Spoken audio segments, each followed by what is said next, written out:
বাংলাদেশে চিন্ময় কৃষ্ণ দাসকে বাংলাদেশ সরকারের পুলিশ যে গ্রেপ্তার করেছে তার পরিপ্রেক্ষিতে সময় দেখা যাচ্ছে যে ভারত ও বাংলাদেশের যে উদ্ভূত পরিস্থিতি তৈরি হয়েছে সম্পর্কের পরিপ্রেক্ষিতে, সেই ক্ষেত্রে দাঁড়িয়ে যে গতকাল দেশের উত্তর পূর্বাঞ্চলে রাজ্য ত্রিপুরার আগরতলায় বাংলাদেশের উপদূতাবাসের যে অফিস রয়েছে সেই অফিসের সামনে হিন্দু জাগরণ সমিতির সদস্যরা বিক্ষোভ প্রদর্শন করতে গিয়ে যে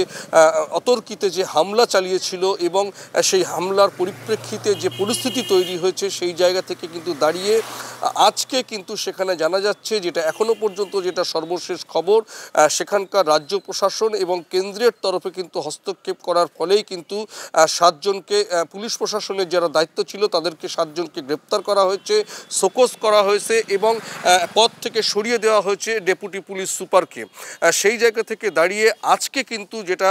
ভারতের কেন্দ্রীয় সরকার এবং ত্রিপুরা রাজ্য পুলিশ প্রশাসনের তরফে কিন্তু আগরতলার উপদূতাবাসের অফিসে নিরাপত্তা একেবারে আঁটোসাঁটো করা হয়েছে, যেটা হচ্ছে কেন্দ্রীয় নিরাপত্তা বাহিনী অর্থাৎ সেন্ট্রাল রিজার্ভ পুলিশ ফোর্স এবং ত্রিপুরা পুলিশ প্রশাসনের তরফ থেকে কিন্তু একেবারে নিরাপত্তায় মুড়ে ফেলা হয়েছে সেখানকার সেই উপদূতাবাসের অফিস। পাশাপাশি আজকেও কিন্তু রবীন্দ্রনাথ চত্বর রবীন্দ্র ভবন চত্বরে যে আজকে বিক্ষোভ প্রদর্শনের কথা ছিল, সেখানে কিন্তু অনুমতি না দেওয়া হলেও সেখানেও কড়া নিরাপত্তা ব্যবস্থা জারি করা হয়েছিল। এবং এই গতকালের এই ঘটনার পরিপ্রেক্ষিতে কিন্তু ত্রিপুরার মুখ্যমন্ত্রী মানিক সাহা কিন্তু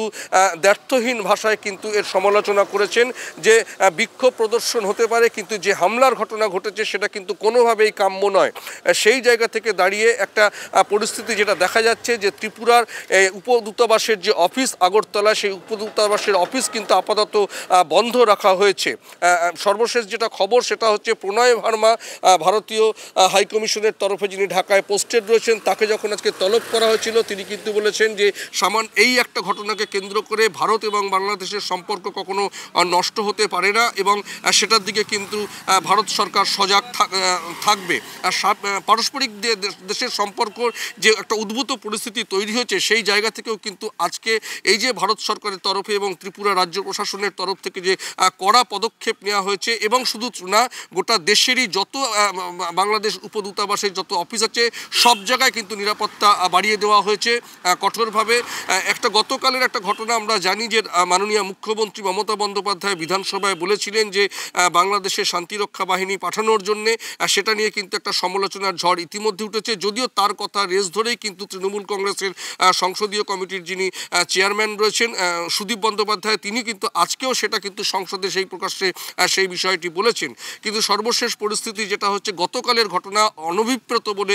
আখ্যায়িত করেছেন এবং এটা হওয়ার দরকার ছিল না, এবং আগামী দিন যাতে এই জাতীয় পরিস্থিতি না তৈরি হয় সেক্ষেত্রে কিন্তু ভারত সরকার এবং পশ্চিমবঙ্গে পুলিশও কিন্তু রাজ্য প্রশাসনের তরফে কিন্তু কলকাতার যে উপদূতাবাস আমাদের অফিস রয়েছে সেখানেও কিন্তু কঠোর নিরাপত্তা